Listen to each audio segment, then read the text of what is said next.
What's up, guys? This is Aaron from Yu-Gi-Oh! Theory. I'm coming to you today with another Monarch build. It's a little bit different than the last build I had.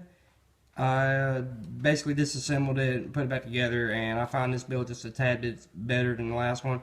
You guys give me your opinions and everything in the comments below. So, without further ado, let's get started with the deck profile. Alright, so we got, start off, running 3 Herbis. Basically, when he's tribute summoned, I can send 2 cards, mark spell trap cards from either my hand or deck to the grave, target a card at random from my opponent's hand, or on the side of the field, or in the graveyard, and shuffle it back into the deck. It also has a graveyard effect to where if I have a monarch spell trapped in my hand, I can discard it and either pick him or a different monarch and add it back. I'm running 1 ether. She's pretty good because when she's tribute summoned, I can send 2 monarch spell trap cards either from my hand or from my deck to the graveyard to pick a monarch from my deck to special summon it, and then during the end phase that turn, I can bring that monarch back to my hand. So it pretty much just helps me pick out what monarch I want for my next turn. I'm running 1 KS the Mega, a Mobius the Mega, a Zaborg the Mega, and a Thessalos the Mega. They're all pretty good in their own separate ways. Thessalos, when he's tribute summoned, I can look at my opponent's hand, make them discard a card, and it was a monster. They take 200 times its level. If he's tributed with a fire type monster, though, I can also inflict 1,000 damage to my opponent. KS the Mega, when he's tribute summoned using a dark monster, I can target 1 card in the field, banish it, and inflict 1,000 damage to my opponent. And then the secondary effect kicks in. Like I said, when he's tributed with a dark monster, I can pick up the 2 cards on the field and banish it. And if they're both dark monsters, then my opponent has to remove from play all monsters with that card name.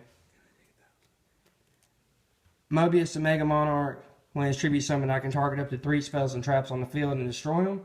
His secondary effect is if he was tributed with a water type, then my opponent can activate any of those cards in response to that card's activation.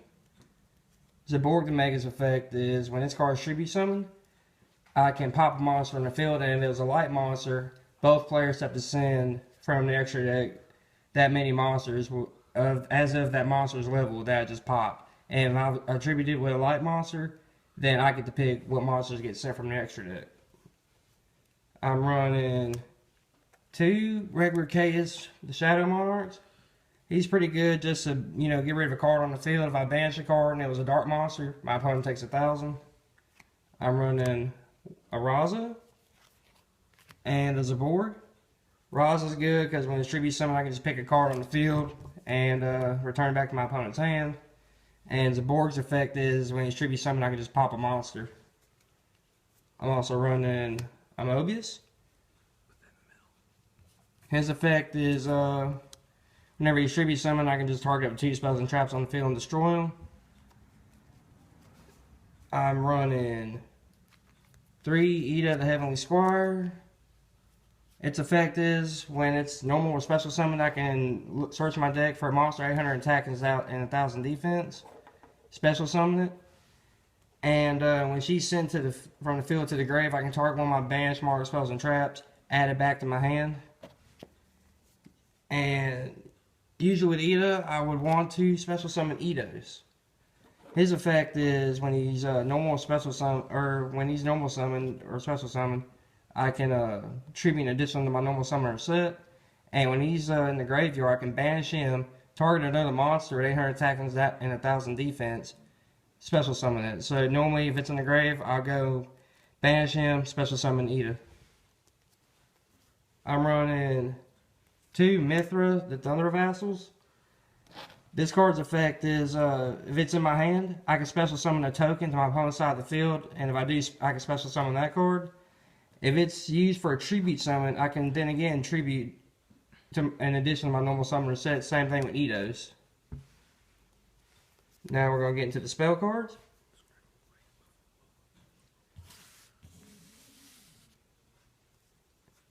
Running 3 trade-in. pretty explanatory. Just discard a level 8, draw 2 cards.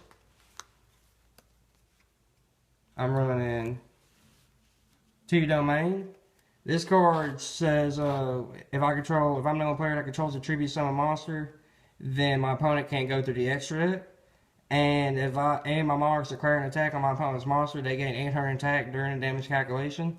And I can target a level 8 monarch in my hand and increase its level since it's a level 6, therefore it only takes 1 tribute.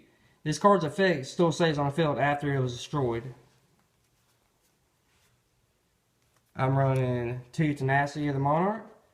Reveal a monarch to you, then I can search my deck for any monarch spell and trap card I want, add it to my hand. 2 March of the Monarchs. Tribute summon monsters can't be targeted or destroyed by card effects. 2 Return. Anytime I tribute summon a monarch, and anytime I tribute summon a monarch, I can search my deck for another one with either 2400 or 2800 attack and add it to my hand. 1 Pantheism. This card lets me discard a monarch spell trap card to the grave and then draw 2 cards. Then while it's in the graveyard, I can banish it, search 3 cards out of my deck that are monarch spells and traps. My opponent has to pick one for me to add to my hand, and now shuffle the other 2 back into my deck. I'm running 1 Frost Blast. If I have a monster on the field with 2400 more attack and 1000 defense, I can target 1 set card on the field and destroy it. And while it's in the grave, I can banish it and another monarch spell and trap card and pop another set card on the field. 1 Stormforth. This lets me tribute my opponent's monster in place of one of mine for a tribute summon. Alright. Now we're going to get into the traps. I'm running 3 Erupts. I have to have a tribute summon monster on the field to activate its effect. But pretty much once it's activated, all monsters that are face up on the field, their effects can't go off unless they are tribute summoned. And if my opponent was to get rid of my monster, this effect would still stay on the field until the end of my next turn. If I can't get a monarch on the field by the end of my next turn, then this card gets destroyed. I'm running 2 Prime. Once per turn, I can target up to 2 monarch spells and trap cards in my grave, shuffle them back into my deck, and then draw a card. Or if this card's in the graveyard, I can banish another monarch spell or trap card, special summon it from the grave as a level 5 fairy type with 2400 defense and 1000 attack. And lastly, I'm running 1 Escalation. This card lets me be able to tribute summon during my opponent's main phase or battle phase.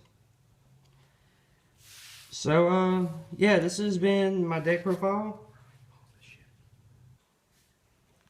So, this has been my Monarch deck profile. Thanks, guys, for watching. Please like and subscribe if you want to see more deck profiles, duels, or anything, card openings, 10s. So, peace.